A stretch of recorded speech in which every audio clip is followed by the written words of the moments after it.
75 000 exemplaires achetés en quelques heures. Les nouvelles caricatures du prophète Mahomet se sont arrachées dans les kiosques à journaux, par soutien ou par simple curiosité, mais aussi parfois avec la volonté de les faire disparaître au plus vite, car les dessins de Charlie Hebdo, souvent assez provoquants, ne font pas rire tout le monde, à commencer par la communauté musulmane.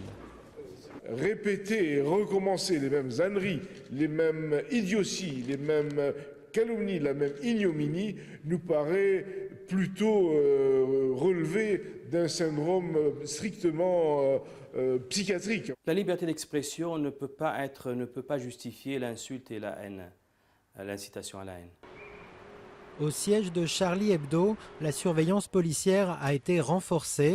En novembre dernier, les locaux de l'hebdomadaire avaient été incendiés après la publication d'autres caricatures. Mais pour la rédaction, pas question d'endosser la moindre responsabilité politique. Le contexte mondial ne sera jamais favorable à rigoler de l'islam radical ou des religions en général. Donc si on tient compte du contexte, on ne parle plus de rien jamais, c'est terminé. Le contexte, c'est pourtant la principale préoccupation des autorités. Avec les violences qui se multiplient dans le monde pour protester contre un film dénigrant l'islam, le gouvernement sait qu'il marche sur un fil.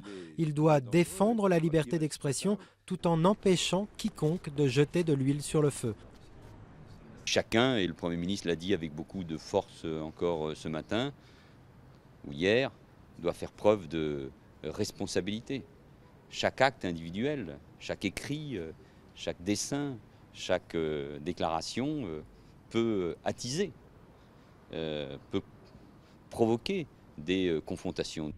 Par mesure de précaution, les ambassades, consulats et écoles françaises seront fermées dans une vingtaine de pays musulmans vendredi, jour de la grande prière. Vendredi, ce sera aussi le jour où l'on pourra retrouver de nouveaux exemplaires de Charlie Hebdo dans les kiosques.